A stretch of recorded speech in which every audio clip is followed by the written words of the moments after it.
I pledge allegiance to the flag of the United States of America and to the republic for which it stands, one nation, under God, indivisible, with liberty and justice for all.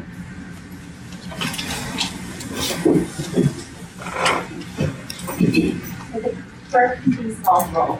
President Norris? Here. Vice President Young? Here. Commissioner Herron? Here. Commissioner Pollard? Here. Secretary Spiker? That's all. Do I have a motion to approve the agenda? Yes. Are there any corrections or any additions to the agenda? No, then all those in favor of passing the agenda say aye. Aye. Those opposed? Okay. We have now public comment for anybody that wants to make a public comment. I'll ask you that you can come on up. No public comment? Okay. And before I forget, if you have cell phones on, I would ask that you turn them on silent so we don't have that disruption during the meeting. Approval of minutes. Yes, if I'm going to ask you to come with this. Yes. On approval of minutes, is there a way to approve them all at the same time? There is. And what do I have to say? You just have to say I'm accepting the motion to approve minutes of October 12, 25, and 26. Okay. Is there a movement, somebody want to move for the approval of all the minutes? I make a move to approve October, I make a motion to approve, thank you, correction. To approve the minutes for October 12, a regular meeting, October 25th, work study, and October 26th, special meeting. Okay. All right, is there any corrections or anything to any of these minutes? Hearing none, we'll go ahead and vote. All those in favor say aye. Aye. Opposed? All right, they're all passed. Next is communications, and I guess I'm on first. I've had a couple calls from Kathy Lambert, and she wanted to know there's a King County grants for First Starts for Kids, and she's really concerned about local kids getting food and some of the necessities that they need. And I know Mount Si had reported Mount Si at Rotary Club last week, or last, when was that? Last Thursday. And there's a need. There's a need for high school, there's a need for junior high, and for the elementary schools in the valley. For kids that come to school, they have not had anything to eat, maybe not have had dinner, much less breakfast or lunch. So if the hospital district is interested, I've asked Superintendent Parker to consider how we might help and what we could do maybe to get a grant to help us in funding. So that's the only communications I have. Superintendent Parker. Thank you. You have the communication from me in your packet, and the public is available on the table here. I'll start with the affiliation strategy as decided by the board at its meeting, our meeting on October 26th. A letter of intent with Astrea Health will be drafted that will allow the parties to enter into the due diligence phase of the affiliation process. Consultants Kate and Hedner are on today's agenda to present the purposes of due diligence and propose a process for developing the LOI. Finances, the financial report this evening will show that in September there was net income of $9,000 compared to a budgeted net loss of $37,000. Year to date, net income is $143,000 compared to a budget of $94,000. Unrestricted cash declined to $7 million due to a Medicare payback that we've been planning on, and we had an increase in our accounts receivable. During the presentation on the budget, Steve Daniel will be talking about our cash projection. Our average daily census in September was good, 23.3. It was, at that point, we're really getting close to capacity. That was compared to a budget of 22, and an occupancy rate of 93%. ED visits and year-to-date through September were 1% above budget. Our operating expenses through September are 4% under budget. In the month of September, we're 4% under budget, $120,000. And year-to-date, we're 3% under budget on our expenses, about $750,000 under budget on expenses.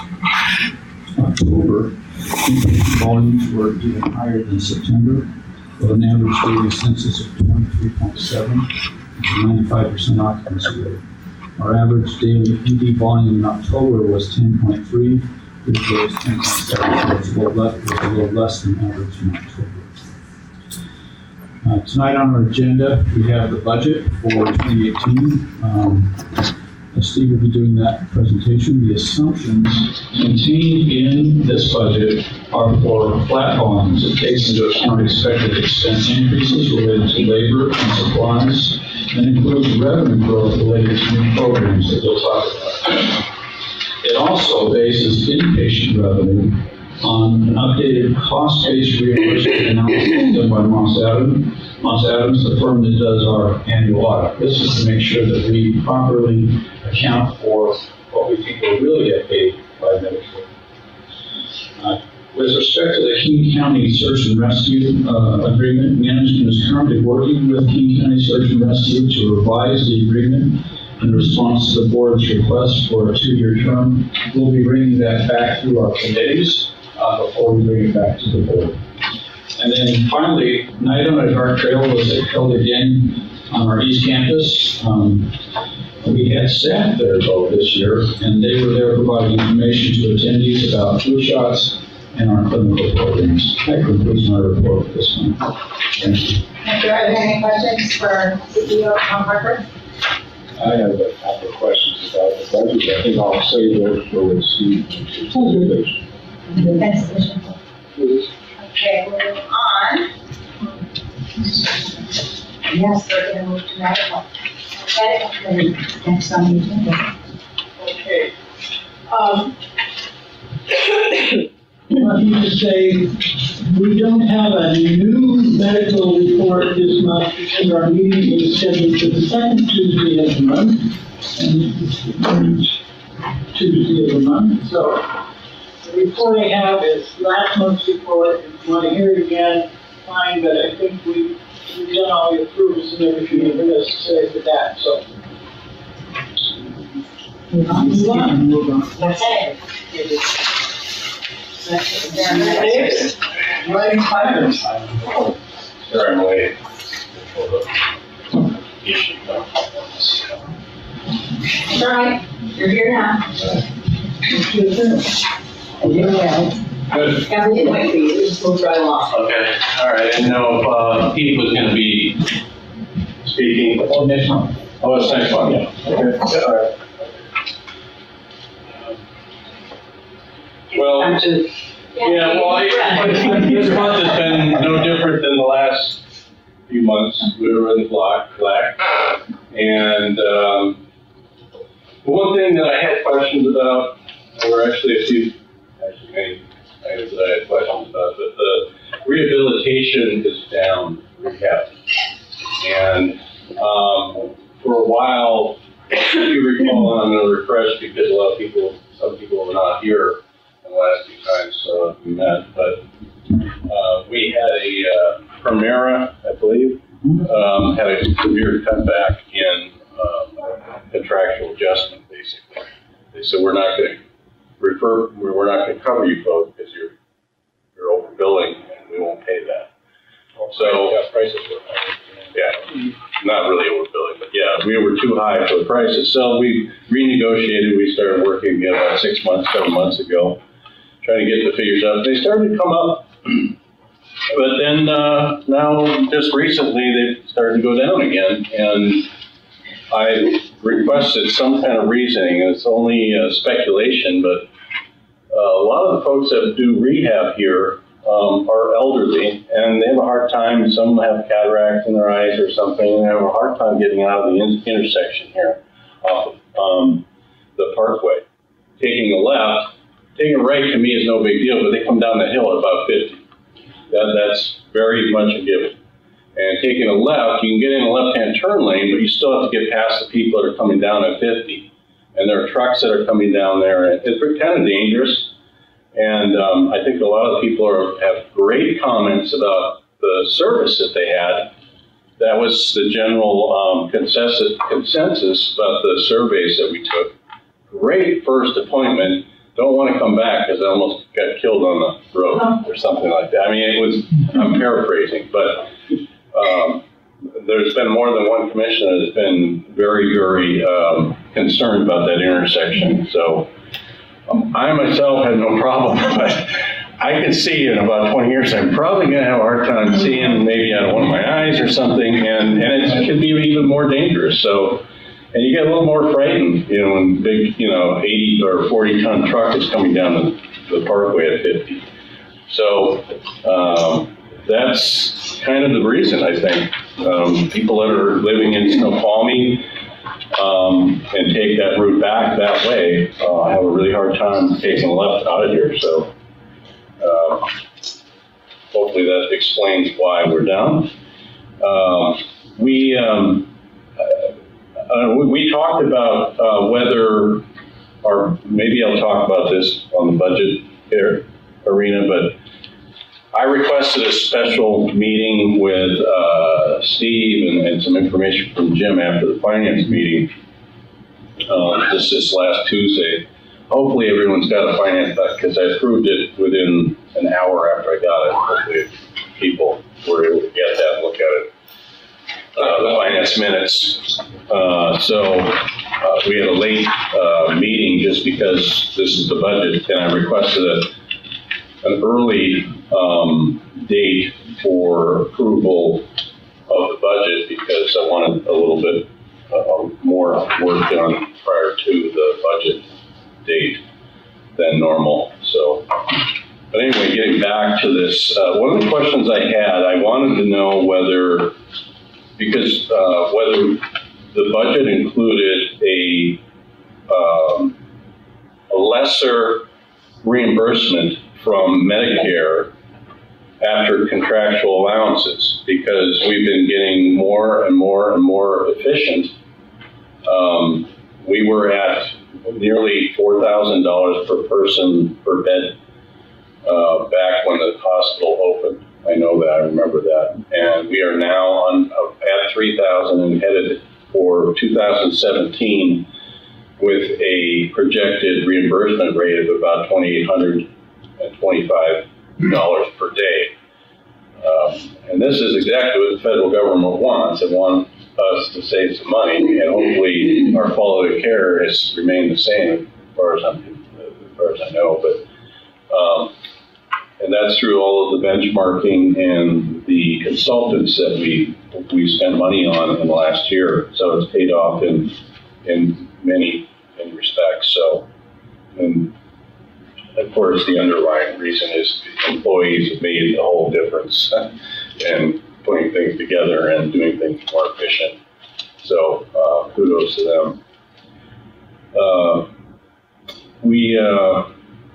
I want to talk about the new programs. Pardon me? You might want to talk about the new programs. Oh, yeah. Yes, we have all kinds of programs coming out that's going to net us some money next year, legally. So, I hope so. Well, the reason is I say that. We don't consider the other way, David.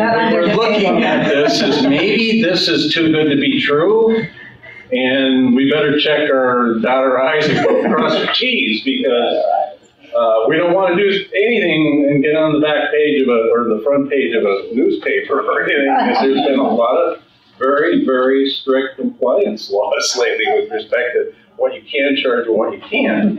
And so it actually, this has been thought of for a while, a couple of years, I believe.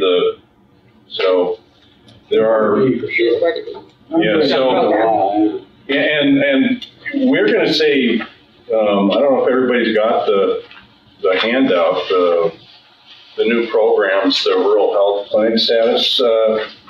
But anyway, we're going to be able to net some good money on this. This is not like $5,000. This is in the $250,000 range for next year.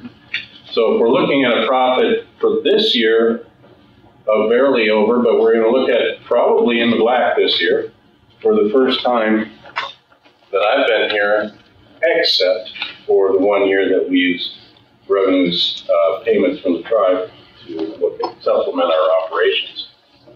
We use that as revenue.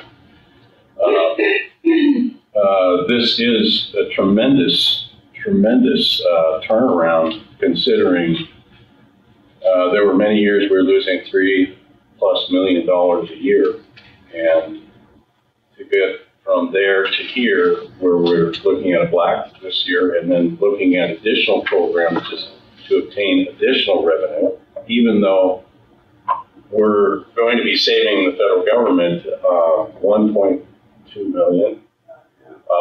So that's a good thing. It means that operations are running good, not good, the best they've been. I'll just say that.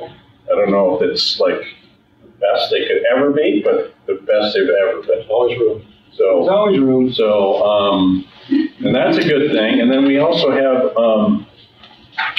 You didn't mention the program. well, it's the, there's a 30B drug program where through Cardinal Health that we'll be able to obtain a better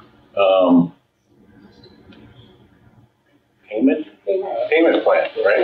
So Steve will get into the details. I think that, yeah, so we're gonna get into detail. I'm just summarizing, the benefits of that is about $350,000 a year. And that's not chump change. So we're looking at about $600,000 for those two programs per year. And they're not, they don't affect our reimbursement rate for Medicare. That's the biggie, because every time we do something really good, we don't really, we don't get anything for it. We just lower. We have to share.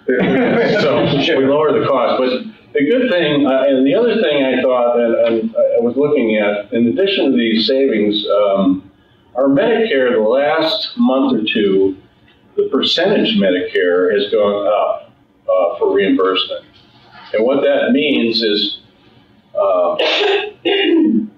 the amount that we can actually attribute administration costs is greater now. So if, for instance, if we had last year's rate of 50% Medicare and this year's rate of maybe 60, probably pretty close, we can actually attribute 60% of our administration costs to our reimbursement at 99%.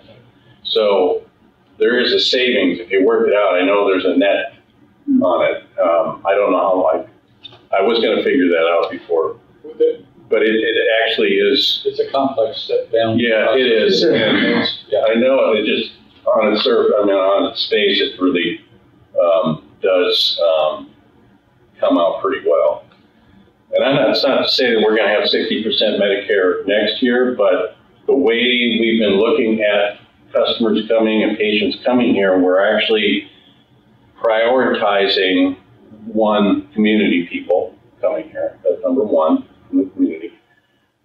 Two, looking at, well, if there's a commercial pay at 40% on the dollar,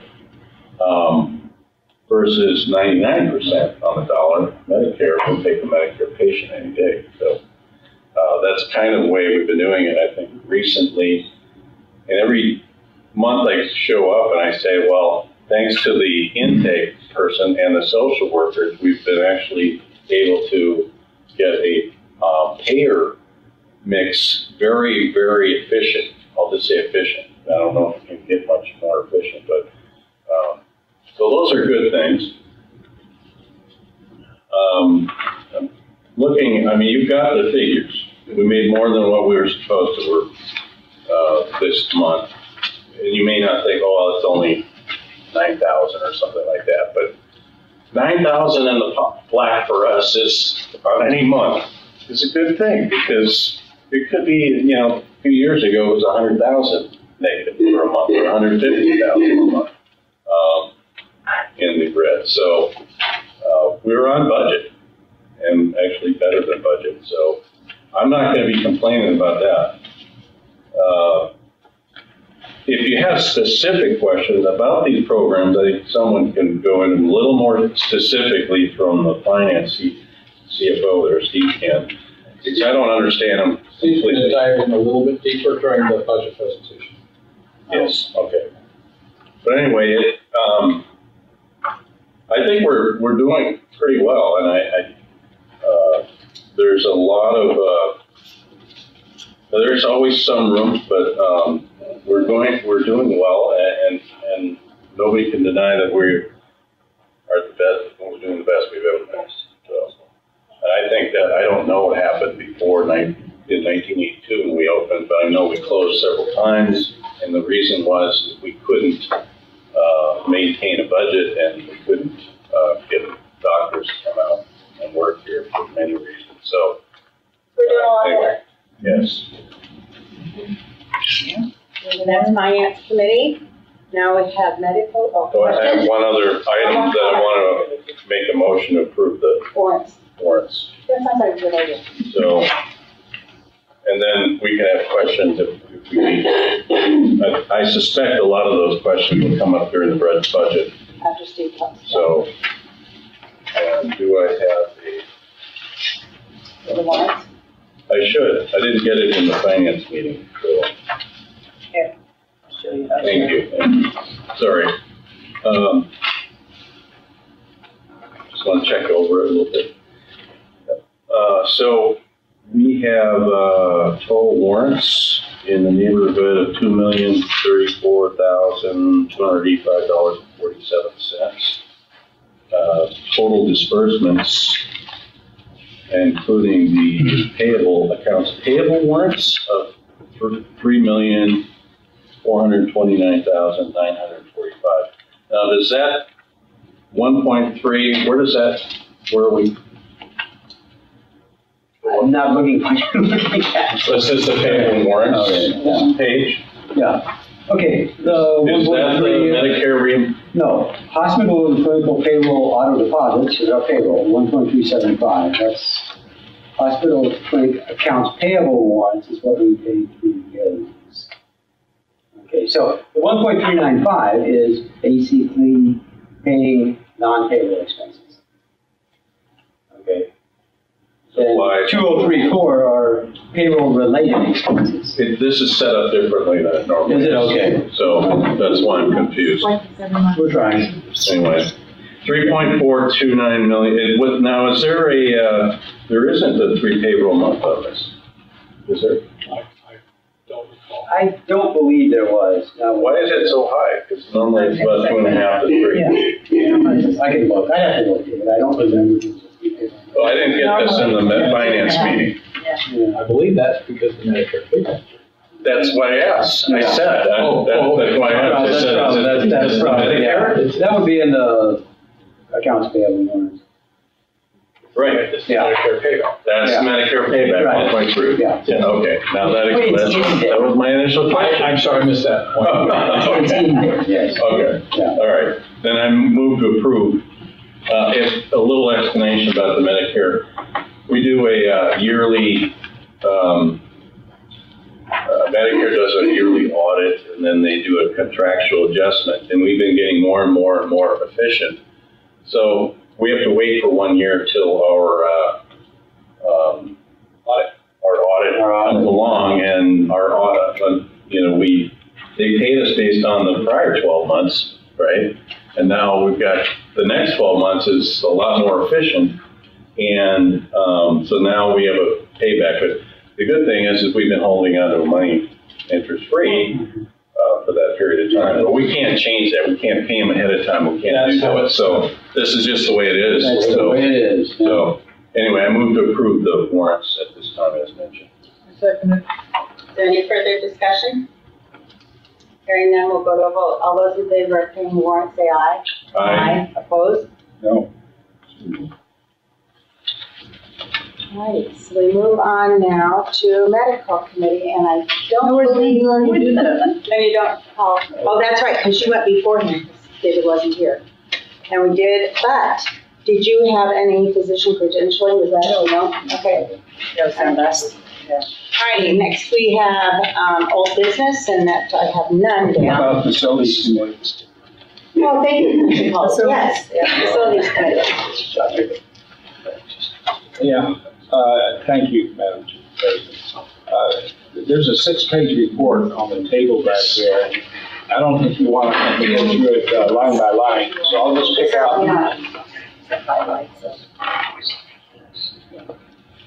I'll just pick out a few items, and perhaps we could start with maybe a potential change of our neighborhood. Tom, if you want to talk about the affordable housing project briefly. There will be, the city is working on it, and there are some, the city is dealing with an appeal on some changes with respect to the project.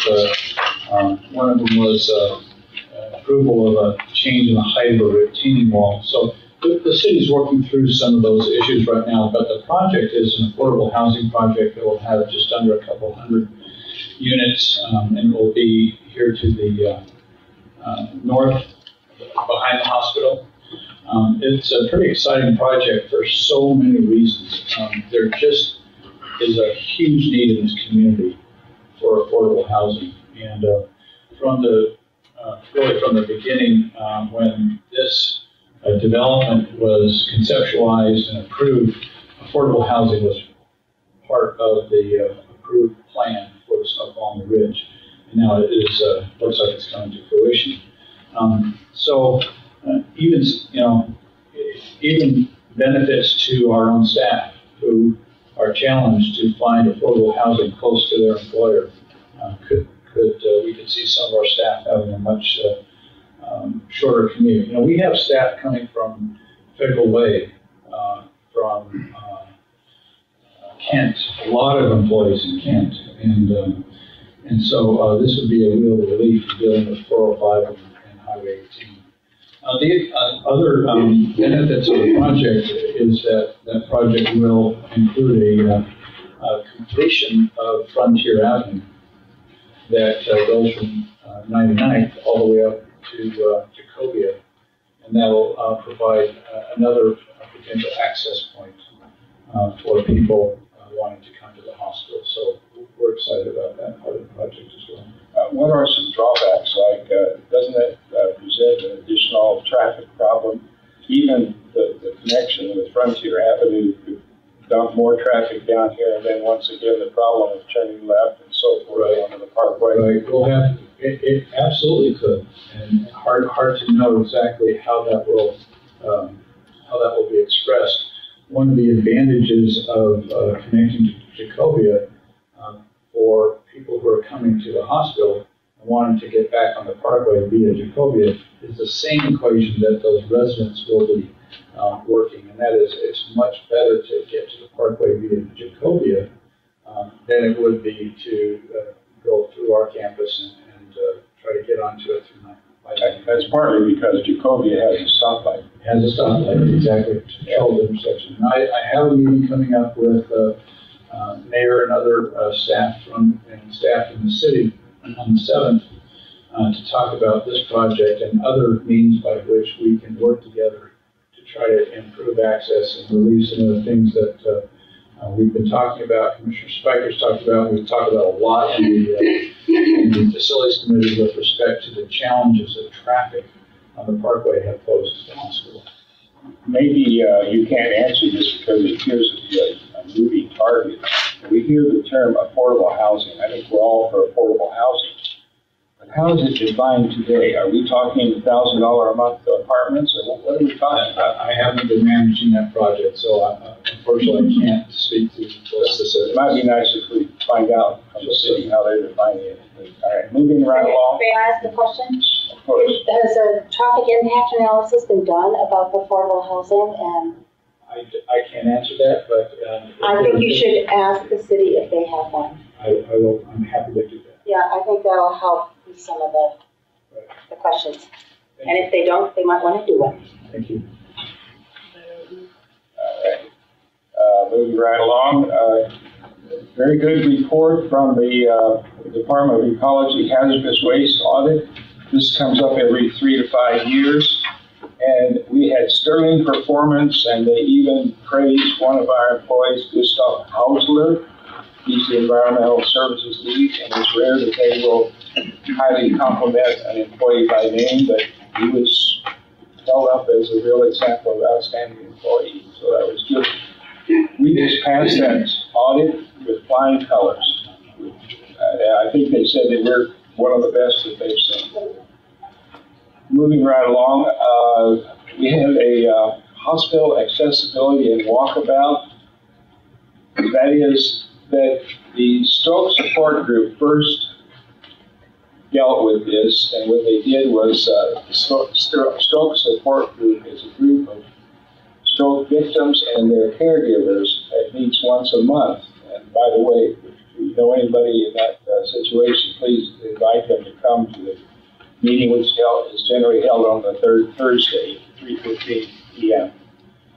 And so Jim Scussel, our rehab director, wanted to have people from that community, from that group, with fresh eyes look at our accessibility in the hospital. So we held we did a tour, and it was so interesting and well done that we asked Jim to come back and make a complete report, which we heard on this last meeting of the facilities committee. And if you are interested, there are 2 pages of accessibility issues that we're attempting to deal with, and they involve everything from signage, which is a large item, access to restrooms, cafeteria, and so on and so forth. Because a person who comes here for the first time should be able to find his or her way around the hospital without difficulty. And a lot of that has to do with signage. And Tom Parker is working on this as a superintendent to put together perhaps a signage package so that if we go out to bid, we can get it accomplished reasonably at a reasonable price. Okay, any questions? You could wait until the end perhaps and then ask anything you want. Patient and visitor transportation. Mr. Spikers is right about the traffic issues. Any of us who try to turn left there know the hazards. We deal with this at every facilities meeting. And the superintendent is talking with the city constantly about this issue. And we are hopefully making some improvements. For example, they put the stop line a little farther out into the parkway so you can see a little better. We have a problem with that barrier there at the left. If somebody's coming in a sports car, that it could be actually hidden behind the barrier at 60 miles an hour. That's scary. And we don't want to have a tragedy of a family being wiped out, and it would do tremendous damage to the hospital reputation if that were to happen. So the basic problem is this intersection down here with SR 18, and that won't be dealt with until about 2021. So we've got to take some interim steps to do what we can to mitigate that. Okay, at any rate, if you're interested in, by the way, if you see anything that you think is an accessibility problem, or might be an accessibility problem for somebody just walking into the hospital for the first time, please let us know, because you're also fresh eyes, people in the audience particularly. Okay, the other thing I'd like to mention, and by the way, Commissioner Herron is a member of the committee. If you think of anything you'd like to add, we've done a continuous job of trying to make the hospital a community gathering place, and we have increased number of organizations that use the hospital this time as their place to meet. 11 groups during the last month. And the superintendent put out a notice, and we're trying to make it known to the public that they have a group that would like to meet. We welcome them. So That idea came out of the Department of Health, the director of the Department of Health. He said, we should make this hospital a community place. Any questions? No questions? No. Thank you. No questions. Thank you, Commissioner Holler, for the rundown of what's going on. Thank you. Next, we have old business, and I have written down that there is none. So we'll move on to new business. And Sarah, are you ready? She's ready. It's a plan for our LOI development, which we have two. Great.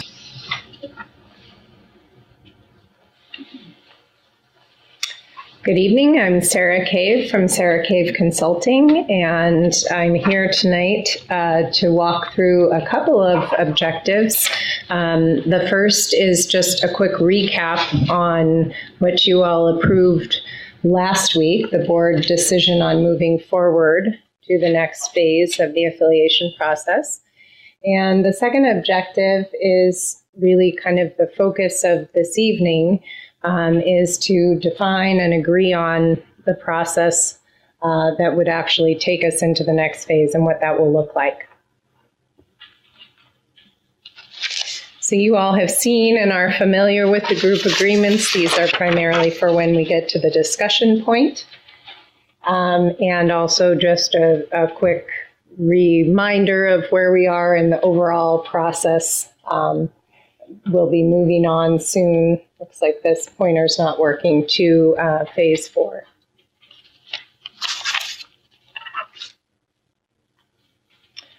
All right, so just a quick recap in terms of this next phase and what it's all about. You all last time agreed that it was time to take this next step, and that involves the drafting of a letter of intent. And the letter of intent really does two things. It is the preliminary defining of the main things that you are trying to accomplish with the affiliation for both parties. And the second thing that it does is it signifies and allows for both parties to move ahead with a deeper and more formal due diligence process. So the letter of intent, as we discussed last time, this is just kind of a recap slide here. Again, as I mentioned, it really begins to define the key points of a proposed deal. And it is not a definitive agreement. However, it is a significant commitment that you're making to move forward in a process, and it's a statement of intention that this is the party with which you are hoping to come to a deal. And the language used in writing the letter of intent is really important. Take some thoughtful dialogue and participation. And it can really, in terms of its significance, be thought of as an engagement ring. And primarily that's because you are intending to be in a period of discussions and dialogue with the other party. And so at that point, presumably you're not fooling around on the side. So that's kind of the analogy there. The due diligence process, which also we talked a little bit about last time. And as one of the things that I mentioned, which I'll just remind everyone, is that in a public process like this, the amount of data and information sharing that we've been able to do has been somewhat limited, primarily because the other party in this proposed possible affiliation is not a public entity and is not at the point quite yet to be able to divulge a lot of information. So once again, that's why it's important that you all have agreed to move forward to this next phase with a letter of intent. and to define a process moving forward where we could do a deeper level of due diligence. And I don't think I'll reread the definition of due diligence, but essentially it accomplishes two things. One is that next level of information that you all, I know, are hungry to gather about Istria, and that they're really eager to gather about this organization. And then there are also a number of different things which we have some meetings as early as next week to talk about. There are other components that are outside of the sort of data sharing and are more formal legal and regulatory requirements that you have to move through in this due diligence process to get to a definitive agreement. Okay, so excuse me. So that really takes us to the meat of what our discussion is tonight, and that is the process for this next phase. And what is really critical, as I've mentioned, with regard to due diligence and will enable a much deeper level of information sharing to occur, is to form a negotiating team. And the negotiating team that we are proposing would have 2 board members on it. And the 2 that we're recommending as your consultants are your board chair and your finance committee chair. So that would be President Norris and Commissioner Spikers. And in addition, it would have Tom Parker and Skip Hauser, General Counsel, who would be working periodically in consultation throughout the process with outside counsel, someone who's really well versed in business transactions like this. And Steve and I would also be participating in this process on this negotiating team. We would request that Istria form the same sort of a team, and that the negotiating teams from both parties would be working together over a period of the next short period of time to actually draft the key components of the letter of intent so that we can all move forward into that due diligence process. Of course, the final approval, the final draft and decision and approval of a letter of intent would come forward not only to this board for approval, but also the Istria Health Board. So a little bit more about just the kind of the rationale here in terms of this negotiating team approach. Really the primary reason for this is that you are a public hospital district, and getting to that next level of strategic data sharing really requires handling information in a very sensitive manner. And that really goes for both parties. The negotiating team process would allow for the content shared and the discussions among those team members to be considered work product. And Skip could certainly answer more detailed questions about that. But essentially, it means that we would have some liberty to be able to freely discuss that information without all of it being subject to a public records request. The approach that we are recommending here is really characterized by a smaller team that allows for some nimbleness and efficiency to be able to move through what will definitely be a few weeks of an iterative process before arriving at a really good, solid final draft letter of intent. And once again, just to kind of reaffirm that the final draft letter of intent, as well as key decisions and deal points that might emerge from the due diligence process, would be coming forward to both boards. So with that, wanted to move to an action. And the question on the table is, does the board approve of the process moving forward that I just outlined on slide 10, including the formation of a negotiating team to work on a draft letter of intent and move into the due diligence process? I have a motion to approve the process moving forward as outlined in slide 10, including formation of the negotiating team to work on the draft in a way. Sorry, discussion. Yeah, discussion. I understand the importance of forming a negotiating team, but we, the 5 commissioner boards, would also be interested in knowing or maybe sharing our own personal opinions as well. So I would like to, I guess, take a motion, or maybe I should introduce that we should have a work study regarding what would be included into that letter of intent from the rest of the other commissioners besides just 2 commissioners. Is that an amendment?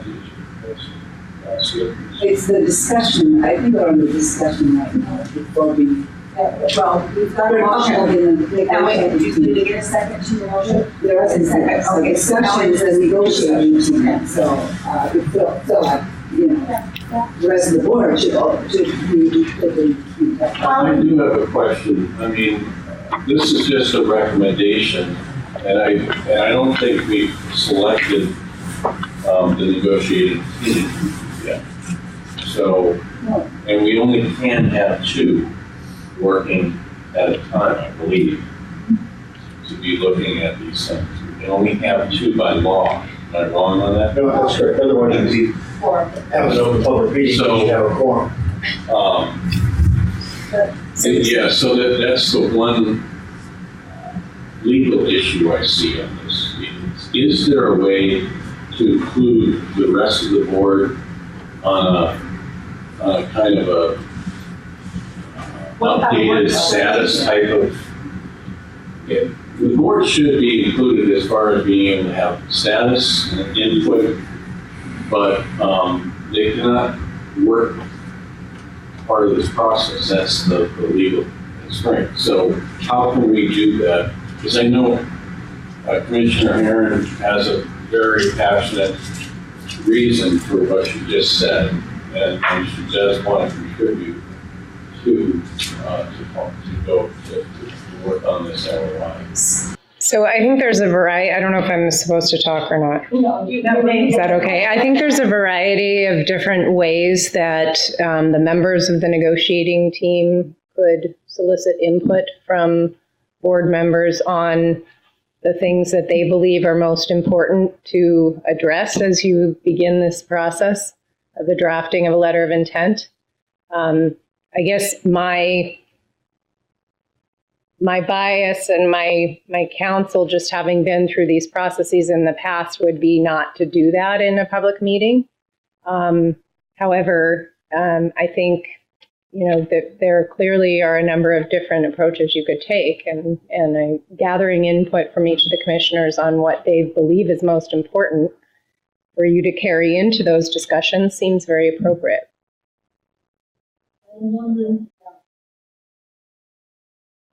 I am wondering if we could have a potential executive session.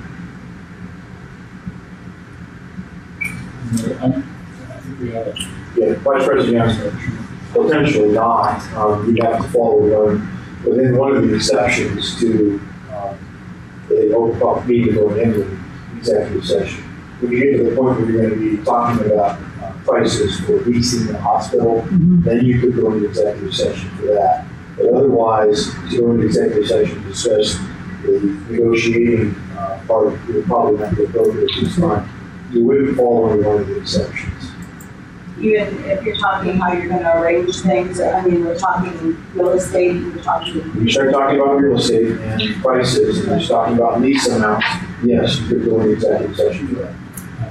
Yes, Mayor. Yes. I understand, Skip, that it is only the lease price that allows you to go into executive session with respect to real estate transactions. So if you start talking about the other terms of a potential deal, that does not qualify. That's correct. Yeah, our state Supreme Court came down in recent cases on that out of the Port of Vancouver. Well, one of the things I thought might be helpful, it would require more time by whoever the negotiators are, but if I was a negotiator, I would entertain a bi-weekly type of status meeting with any of the other commissioners that are not in the team to address their concerns and get their input. Yes, yeah.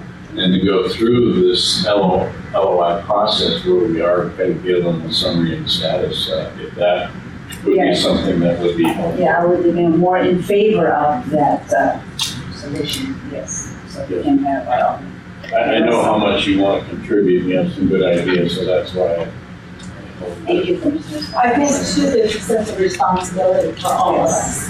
That we all, we're all here representing our community, and we all see different things at different times. And so I think that if we can get input from each of us, I think it's valuable to what happens and what we say to the public or don't say.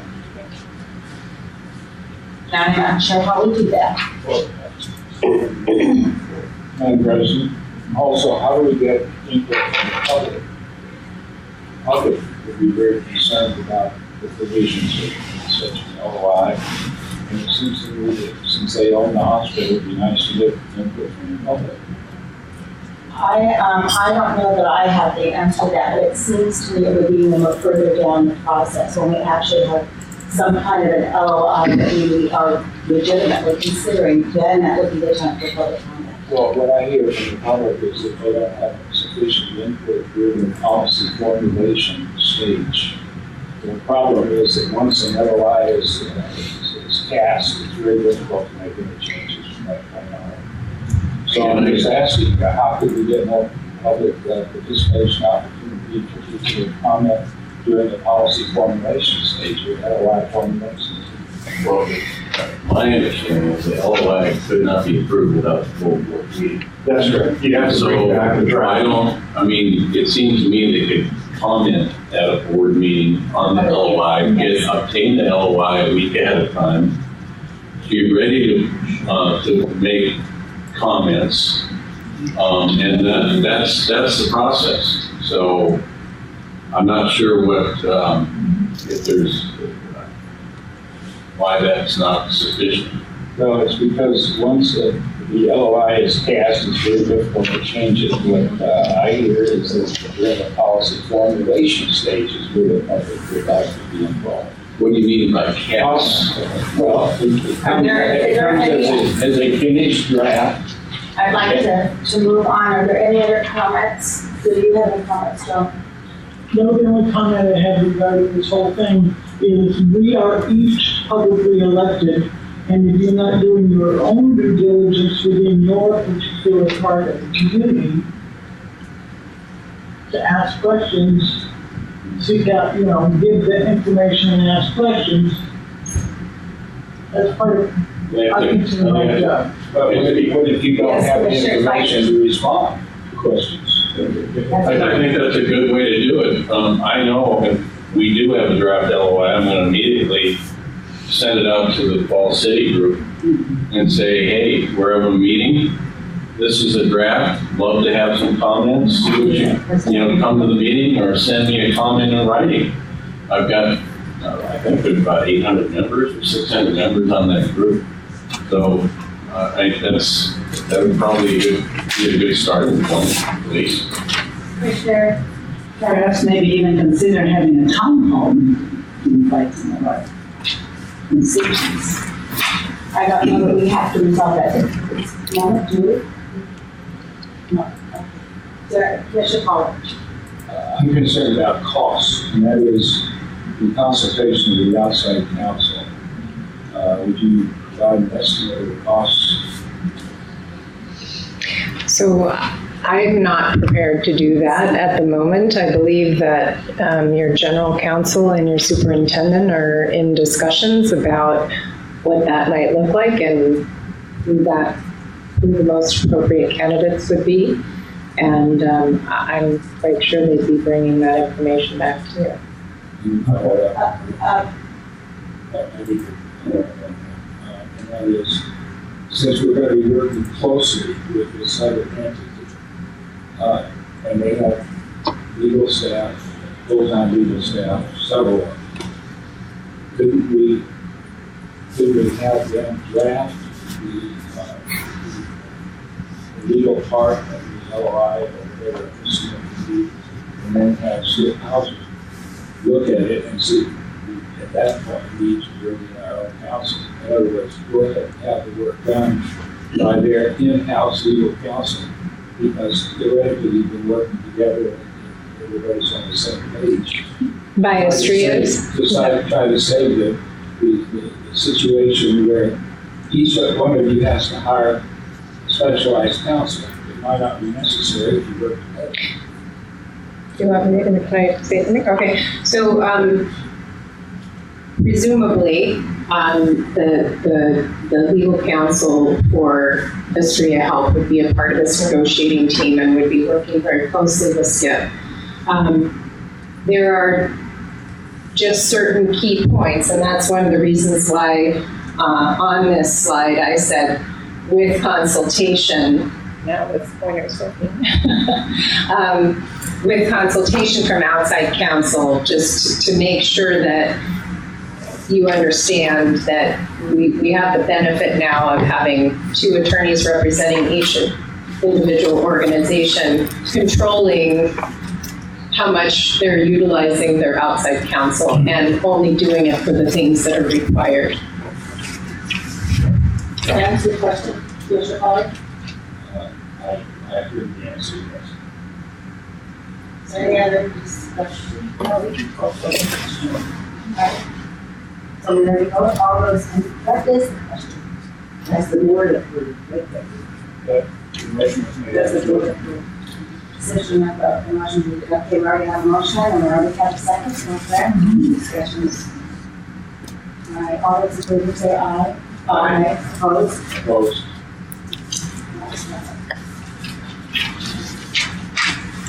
Thank you, sir. Thank you.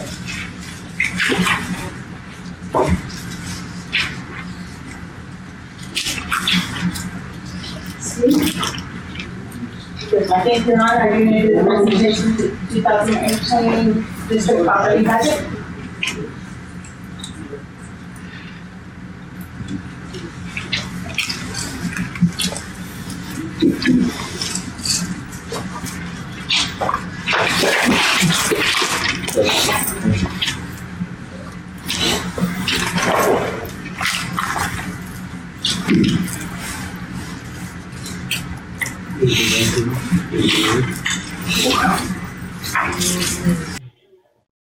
Okay, thank you. I'm obviously going to talk about the 2018 operating budget.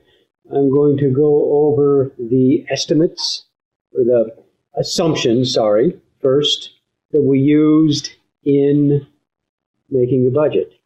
And just to start out, we wanted to be very conservative in our assumptions. And what that does is it adds a higher level of certainty to a budget. We did not say we are going to grow volumes. I think David mentioned we are going to have flat inpatient volumes in what we have this year, what we're projecting this year, ED volumes, clinic, and outpatient. So we're not going to grow. We're going to stay at the same level of patient service as we are doing this year. Any questions on that? Tom?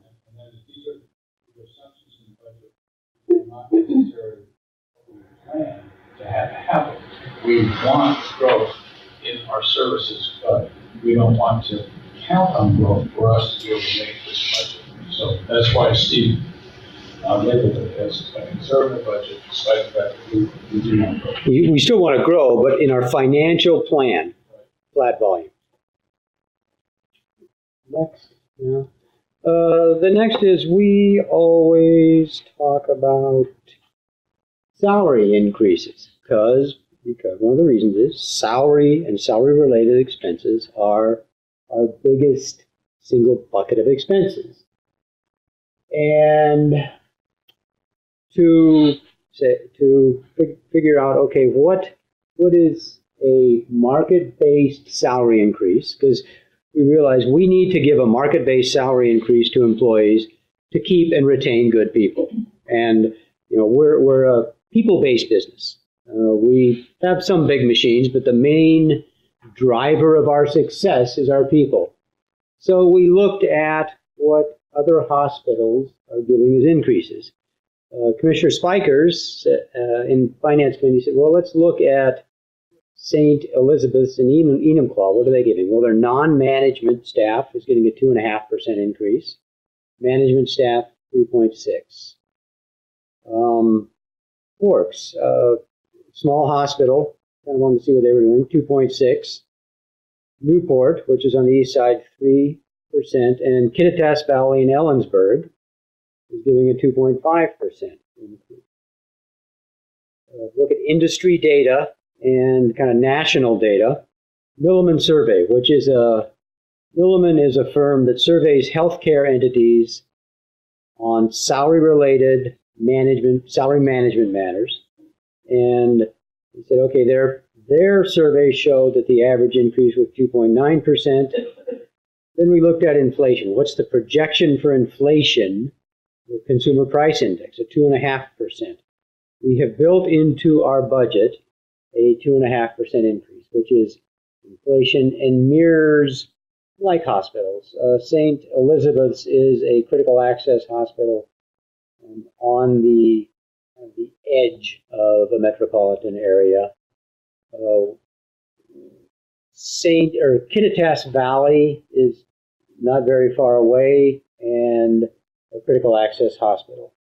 And David Spikers in the meeting said, how'd you get the others? I said, well, they were the ones who would answer my questions because I wanted a few more data points to look at. But as I look at that, speaking for myself and as management look at it, the 2.5 seems a reasonable salary increase, and that will allow us to retain a really good staff. We have some good staff. Yes. Management. Mm-hmm. Are there figures on Forex, Newport, Kittitas, and SAH? Does that also include both categories of non-management? That includes everybody. So 2.6 for everybody, and Forex, Newport, 3% for everybody. Overall, not for everybody, but an overall increase. Okay. Included in our 2.5%. Our 2.5% is the overall increase we're going to give. Bottom line, we're going to give a 2.5% increase on the average to employees. Some will get more. Some will get less based on where they are in the salary range. Those employees that are lower in the salary range is a range of what you pay people for a certain job. If you're below what's called the midpoint, you will get a higher increase. The reason is the midpoint of a salary range is what you pay qualified people that know their job very well. So if you're below, we want to move you up to that midpoint. So the bottom line is 2.5%. Some of our employees will get more, some will get less, and that's based on where they are within the salary range that we have set for the job they are in.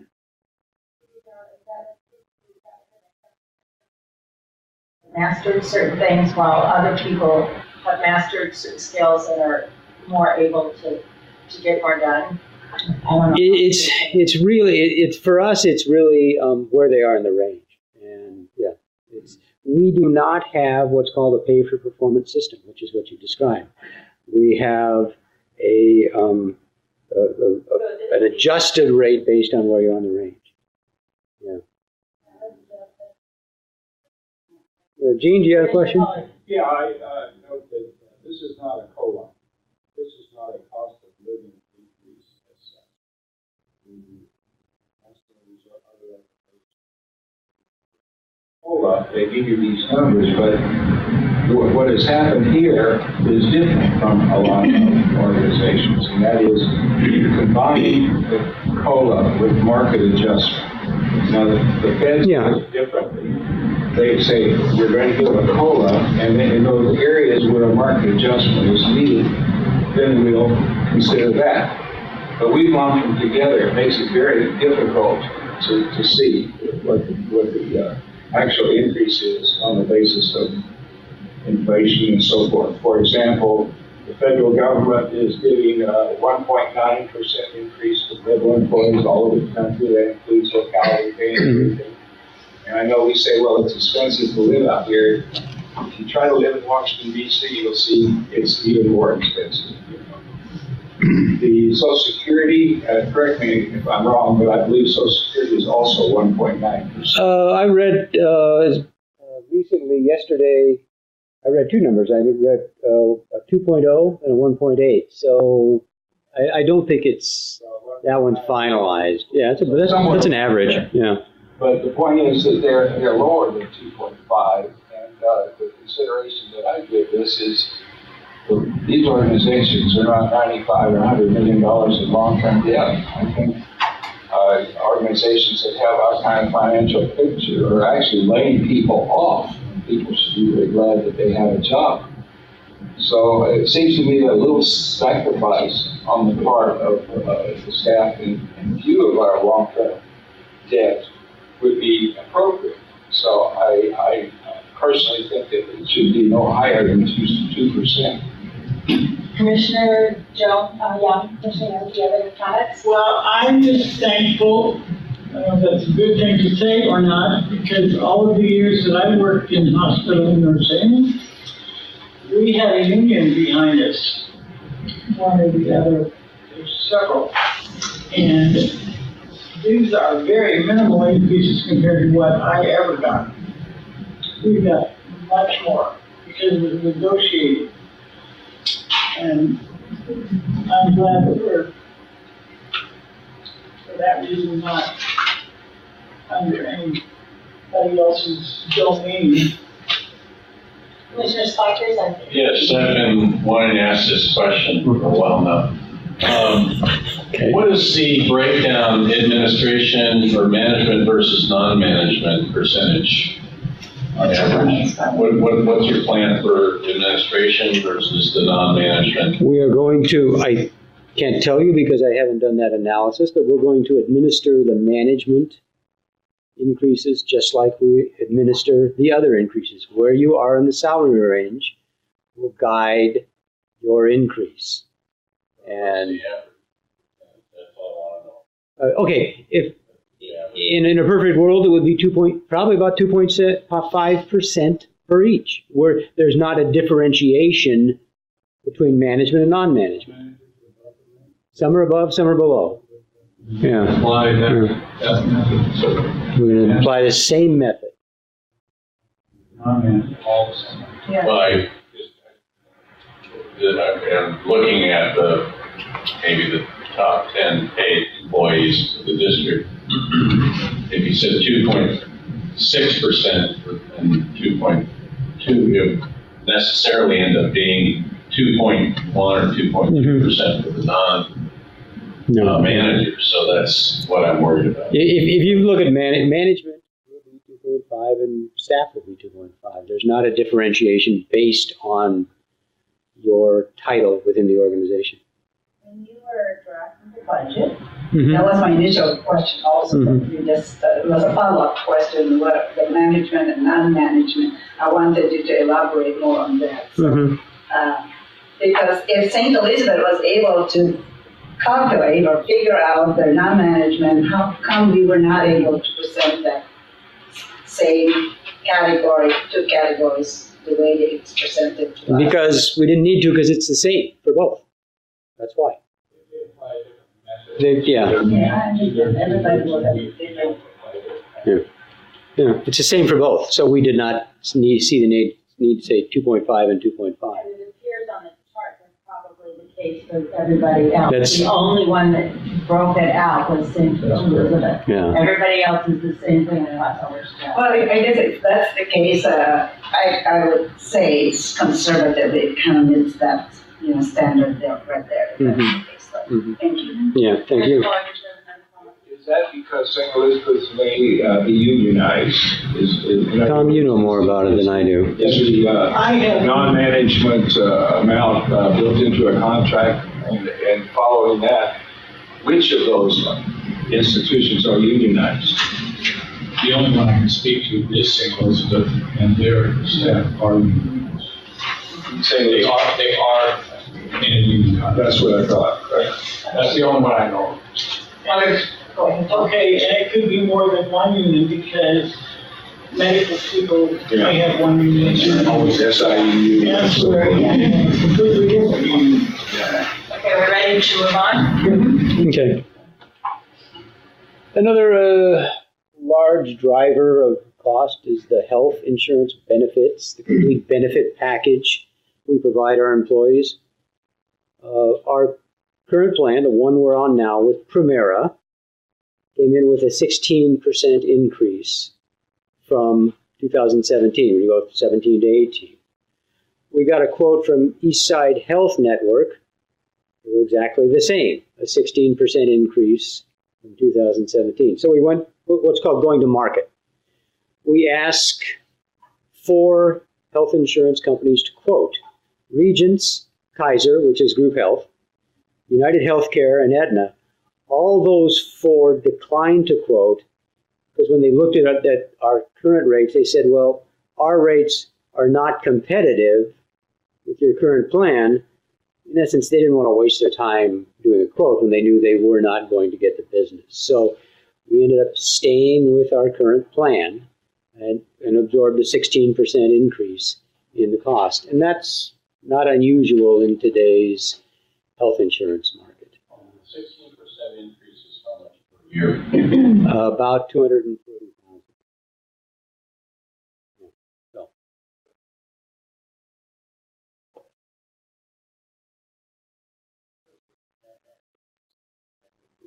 The employees have to report health benefit as part of their income when they file their taxes.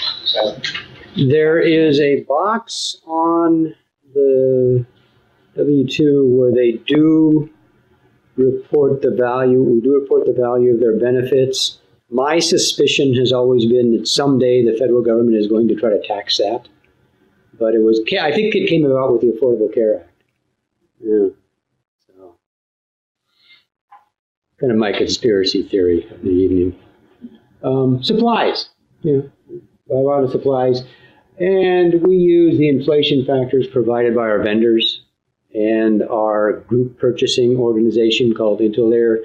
So we were able to get a good read on what the inflation factor is for supplies going forward. We talked about the Medicare daily rate going down, $2,820 per day, and that's based on a cost report analysis done by a cost report preparer, Whiffley out of Spokane. Tom said Los Adams. I was kidding him. Okay. But it's Whiffley, who is an expert in cost report preparation. Let's look at that. Price increases. Increase hospital charges, not what we get paid, but charges, 5%, and no increase in what we charge for clinic services. Do you think the net possible increase actually will be? It will probably be about 1.5% to 2% or so. That's off the top of my head. Bottom line, 150 grand, half a million, what? Let's say $500,000, but David, I'm just making that one up. That's like a 2. We may charge 5%. Yeah, we don't get 5%. We'll get about 1.75. So That's the commercial. that's because of our payer contracts. Yeah. Yeah. So is it against the hospital charges only 5%, no increase on what? On clinics. Clinic charges. Yeah. Okay. When you're seeing really only the commercial payers and maybe self-payers? Well, we charge the same to everybody based on the contracts. We won't get paid. Medicare will give us our daily rate, so that you'll see our contractual allowance going up. Yeah, we'll get some of it. We'll probably get about 1.7%. CMS increase the DRGs and We don't have DRG. We're not paid based on DRG. Yeah, cost-based reimbursed with CMS. whether Medicare DRGs go up or if they enhance their payments or anything, does not affect It us. does not do that much. Yeah. Ready to move on to the next slide? Sure. New programs. We talked about, David did, give you a precursor on this one. We have two new programs. The first is the 340B drug program, which allows us, we get revenue, but what we're doing is we are getting pharmaceuticals at a lower cost. And it's a program administered by the federal government. We have been looking at this for a number of months. We had Cardinal Health do an analysis and said, okay, what is this going to mean for us in additional revenue? We got a consultant will give you high, medium, and low. We got a high of $696,000, and that's for basically the 9-month period. We expect it to be operational 4/1. In fact, it will be operational 4/1. So for high quote was $696,000, medium quote was $522,000, and the low quote was $350,000. We wanted to be conservative, so we used the low estimate, the $350,000. Could be more. Very unlikely it will be less. Very unlikely. We use the low number. Go ahead. Yeah. Headlines here this week regarding CMS's rollback of what they are allowing for pricing under the 340B program. There are certain exempt hospitals from that change, and we're, as a critical access hospital, among those hospitals that are exempt. The change that they proposed, this is not done yet, but it is a proposed change, only affects hospitals that are paid under the outpatient prospective payment system. We are not paid under that system. We're cost-based on our inpatient and outpatient services. So that is a big headline that you'll be seeing. We are not part of that rollback of allowable cost reductions on drugs that CMS has proposed. You also will see that announced today, all the major associations of hospitals, including the American Hospital Association, filed suit against CMS, claiming that they've overstepped their scope in making that proposed change. So there's a lot of work that's going to be done with respect to that change. We're periphery to it. We watch it happen. It won't be affecting critical access hospitals, but I just want to let you know, if you saw the headline, what the real impact would be on us. And that just came out today, and we thought, oh, good. But we did some research, and we will not be affected by it.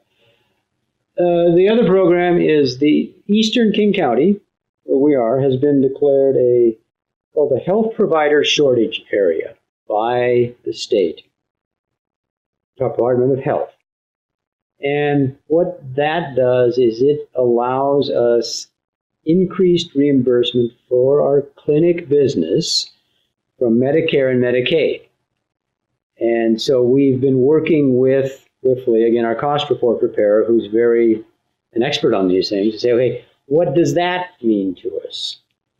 And they came up with a number of, for the period of time from May 1 through the end of the year, $256,000. That is for the Ridge Clinic only. We're still looking at can we get some benefit from this in the hospital-based clinic? And that could be an additional 130, but we did not, again, we didn't put that in the budget. We wanted to be conservative and put in $256,000 in the 2018 budget. Could be a little more, but we want, again, conservative. Watchword for the budget. Okay. Next, interest income. We have been talking to a vendor called TVI. The vendor gave a presentation at the Finance Committee on how we can earn more income, interest income, on the bond reserves we have with the U.S. Bank Trust Department, $3.875 million.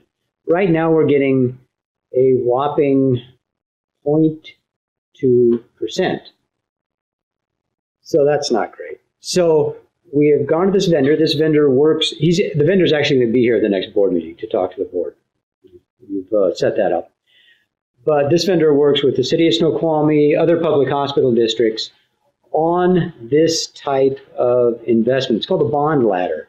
It's buy bonds with short-term duration so you don't get locked into an interest rate but earn more money. And that's worth about $57,000 to us next year. And we do want to go ahead with that. And we also talked to a couple of vendors, and we like this vendor that we use because they're local, and they do have experience with local governments in this area and with other public hospital districts. So they understand the business very well.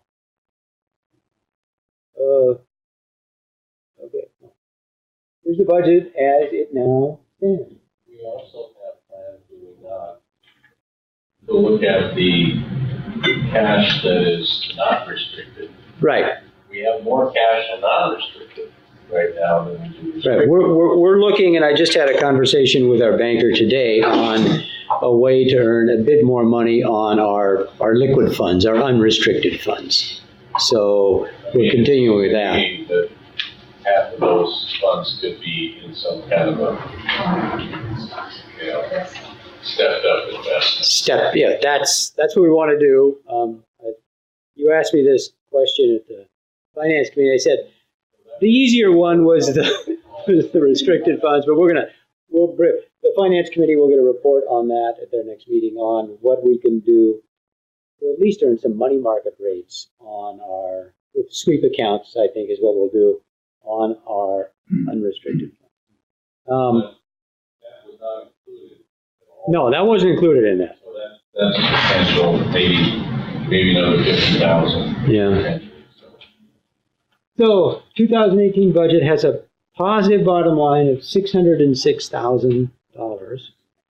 We anticipate we're going to end this year about 129. So an improvement, and an improvement based on a lot of things have helped us improve our results. The benchmarking we've done, new programs, and just watching expenses. We're going to talk about capital costs in a second.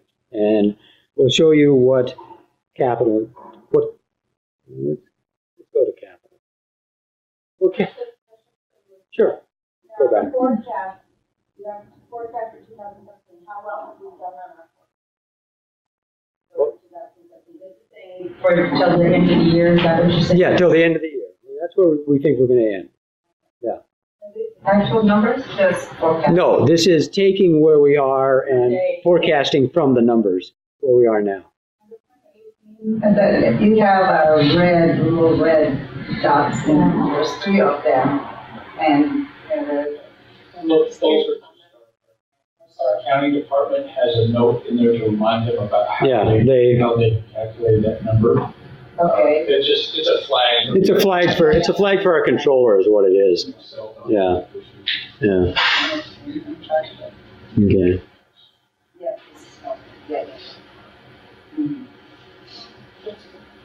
So we talk capital spend. That's when we buy something, costs over $5,000, and it has a useful life over 2 years. We capitalize it, we depreciate it.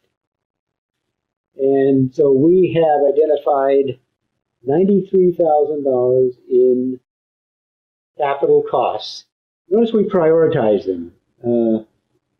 Really, priority one, Tom, jump in, is patient care, patient safety. Priority two is, what's priority? Just a little less. How does? It also lets payback. Yeah. So the projects that have a longer payback. And then priority three is really, we've had staff express a need for that or a desire to have that. There's some efficiency gains, but not as much as you'd see in some of the higher priority items. And by approving the budget, we are committed on capital. When we spend this money, we're going to come back to you individually on each individual item to have the board approve it. And we'll have a case for each purchase we decide to make. This is just what we plan on coming back to you throughout the year when we need it and say, okay, we want to buy this.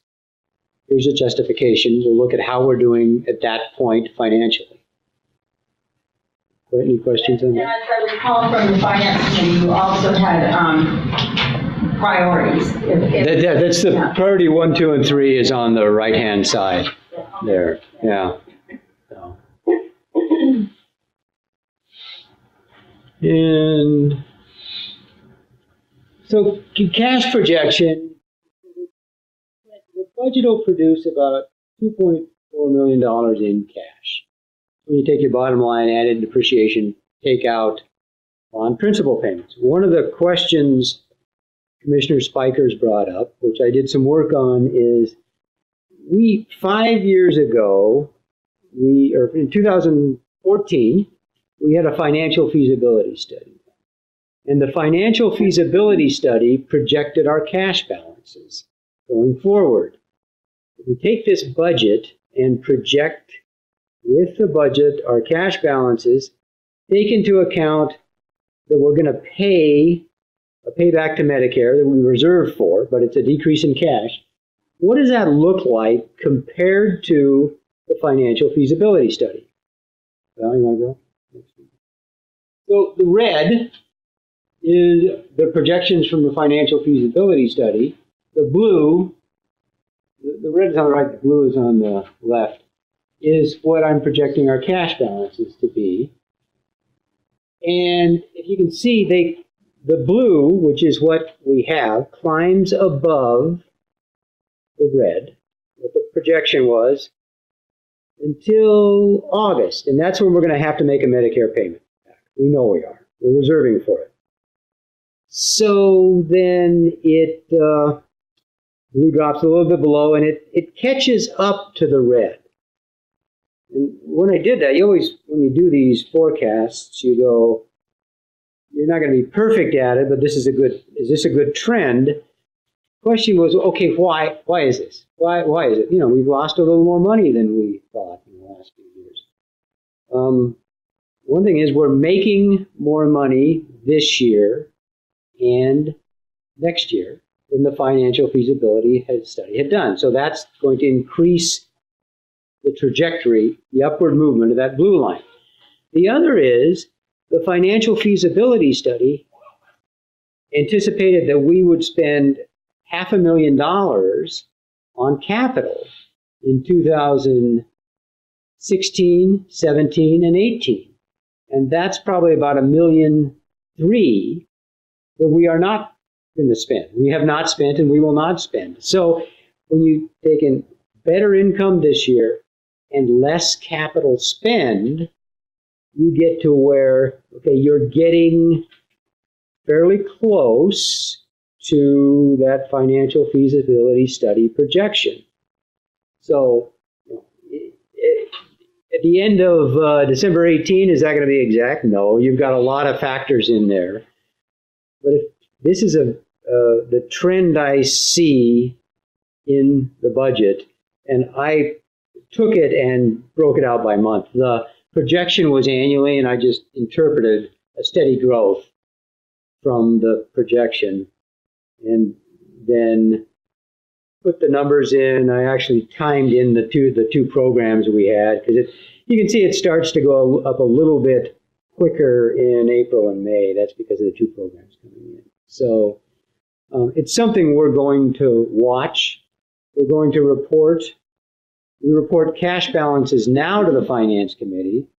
We're going to report cash balances versus that figure that was projected when we moved into the new hospital, where we are, because that's always a question that Mr. Spiker's asked me, and it's a good question. So we're going to answer that and report on that every month going forward.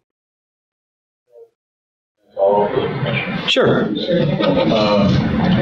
So we lost cash. We lost. We had a Medicare, we didn't lose it, we decreased cash when we had a Medicare payment. When was the last Medicare payment? We had a Medicare take-back, not a payment, but a take-back in September. And we also, September is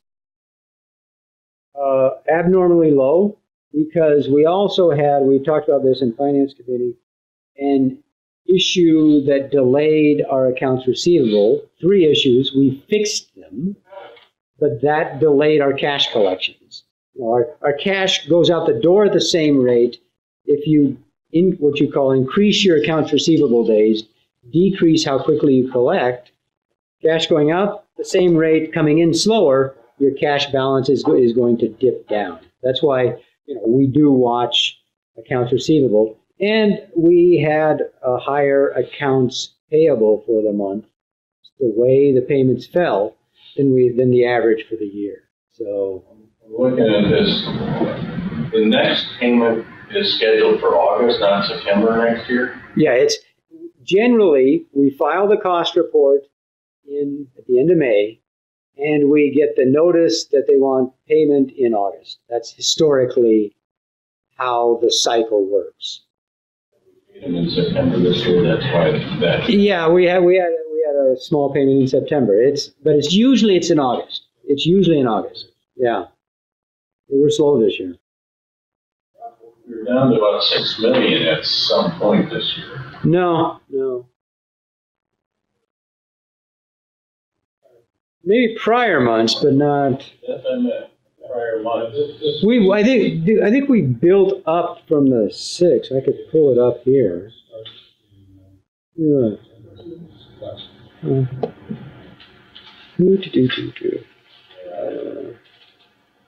I can answer that question for you in just a second, David. Unrestricted cash has bounced around for the past year from 6 million to almost 8. Let me look. And it does look exactly September about, it decreases. Yeah, and that's pretty much a pattern that happens every year. yeah, it generally does because we have a payback.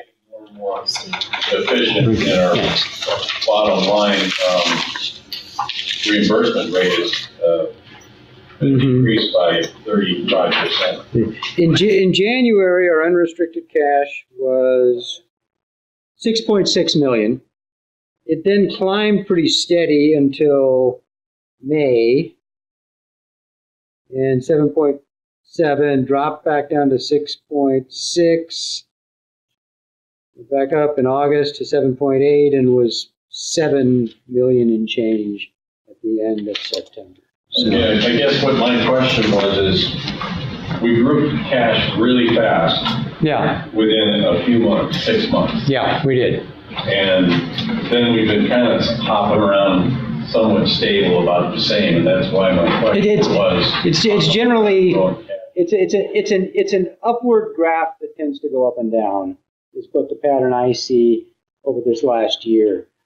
We filed, when we first moved into the hospital, filed as quickly as we could to get reimbursed for the bond closing costs. And that's why we saw it go way up real quick. That put cash in our account with Medicare. Yeah. So. And so the red is exactly what our expert or our consultant said that we would have. The red is, they did it every year. I interpolated the months by just steadily growing it the 12-month period. So, yeah, That's what they gave to us when we moved in.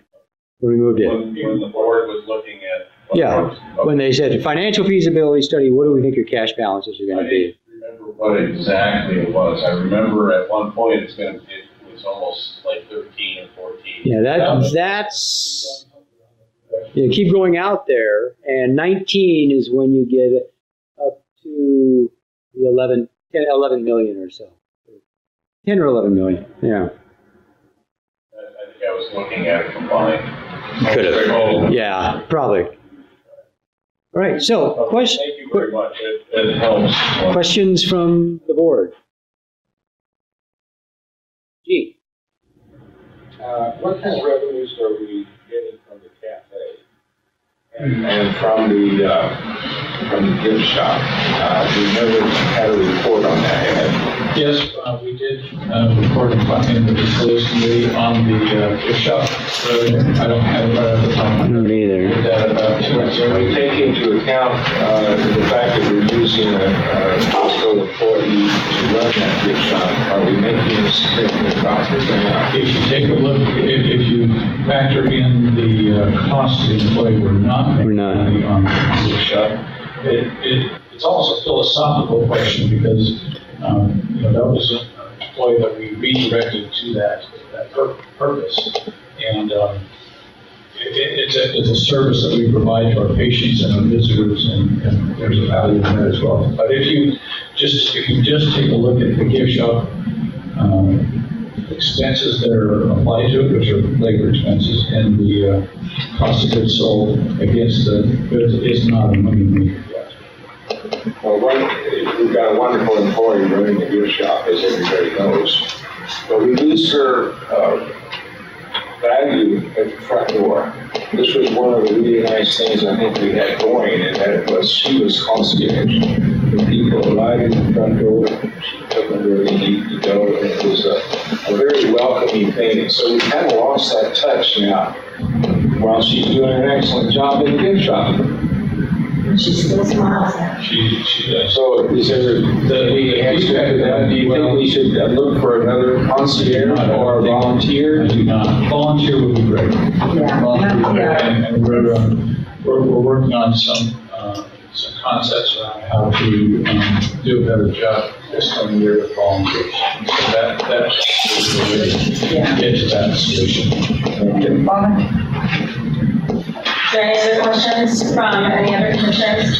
Yeah, I think volunteer, just a comment, not a question. Yeah, I think volunteer longevity, because we're looking at the cost if we were to hire another person. Here we are trying to be conservative, so until we can prove, demonstrate that we are going up there and use the Yeah. I just want to say, I noticed that the employees at the front desk are very welcoming.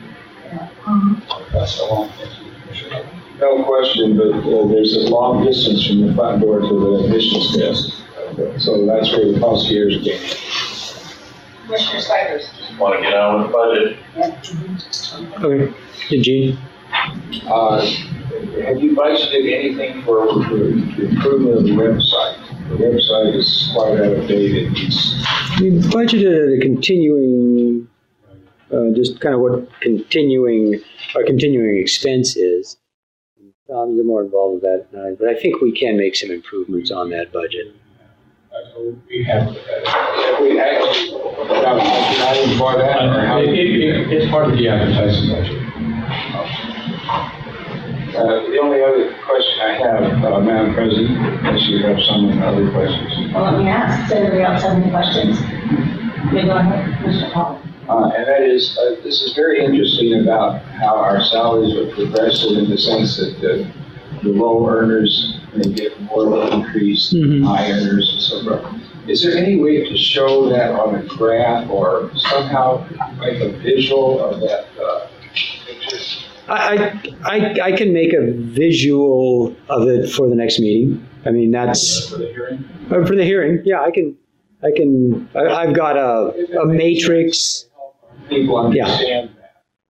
I've got a matrix that shows a proposed ladder, if you, for that lack of a better word, I can bring. Thank you, Madam President. Ready to move on? Is there any other discussions?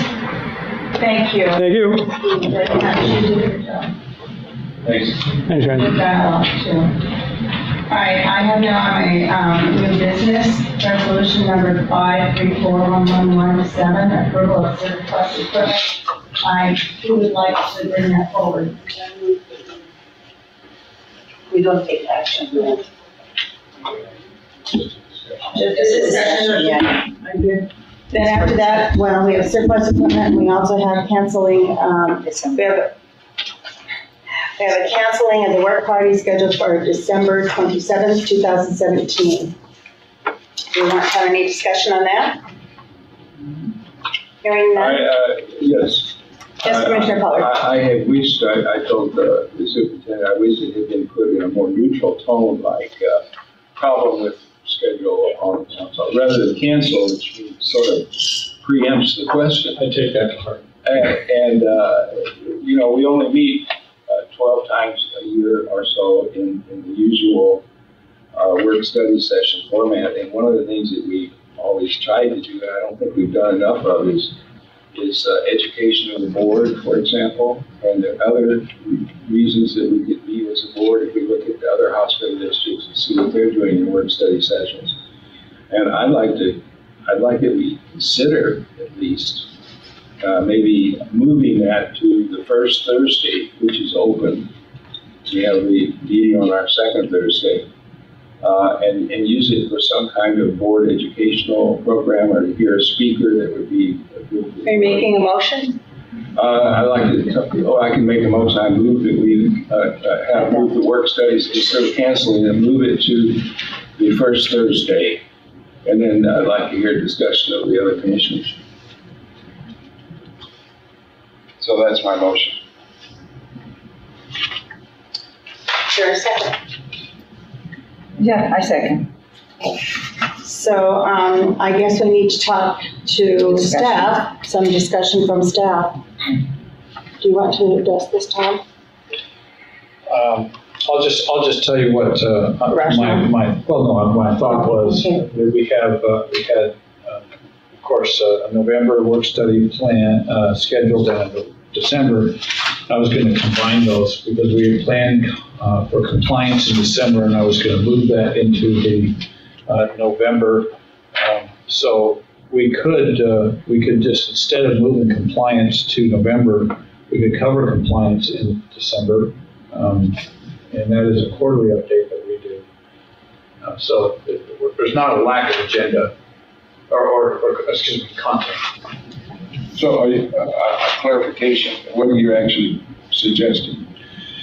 If I'll just say this, if the board decides here tonight to move the work study session from the 27th to another date, earlier date in December, the planned agenda or the content of that meeting would move with it, and that was our quarterly update on compliance issues.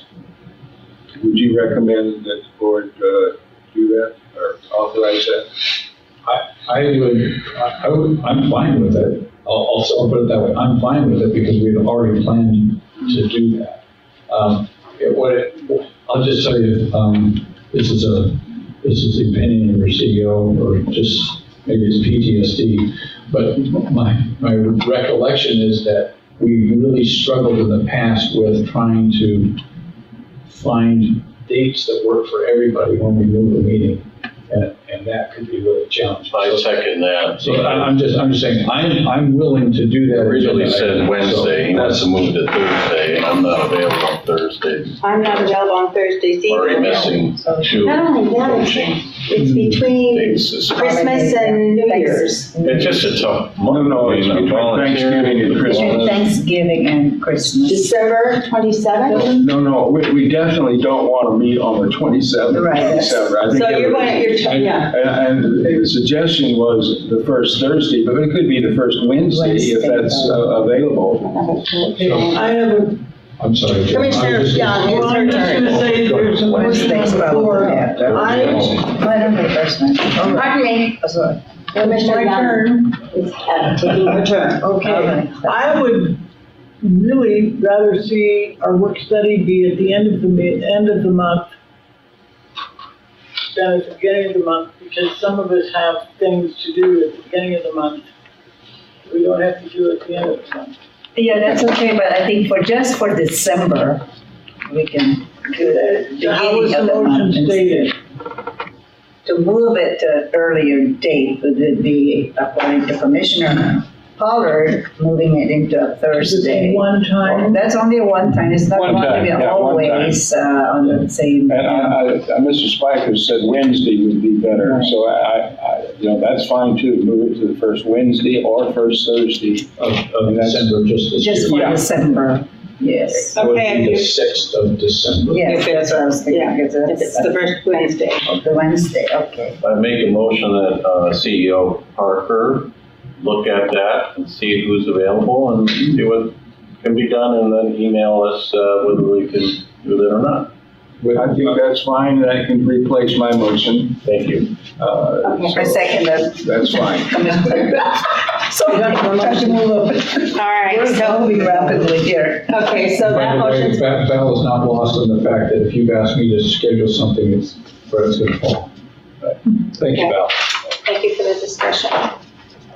Okay, so, now we are under, all right, I think we do have new business, we do have resolution number 534117, approval of surplus equipment. That No is public comment? That's not yet, that's after that. At least is that, No, No, public comment comes next. Before we start approving. For the new business. okay, is there anybody that wants to at least say what that is? Did we see the resolution? And do we know what's on the resolution? For the surplus? Yeah. Yeah. Okay, everybody knows, all right. All right, then we're gonna move on to public comment. Do we have public comment? Hearing none, we'll move on. New business, now we have action items. Plan for an LOI development, do I hear it? You did that. And we approved it. So why are we down here? We got, sorry. Resolution number 5341117, approval of purchase to surplus equipment. I make the motion. Okay, I second. Is there any discussion? Hearing none, we will move to a vote. All those in favor say aye. Aye. Opposed? Okay. Ayes have it, that's fine. And we already did the canceling of the work study for December 22nd, and that's going to be rescheduled. And the superintendent's gonna send out emails of what the schedule looks like for us when we vote. Otherwise. Okay, do we have any other business? Hearing none? I move adjournment. Second. Is there any discussion? All those in favor say aye. Aye. Opposed? We are adjourned at 8:25. Yeah.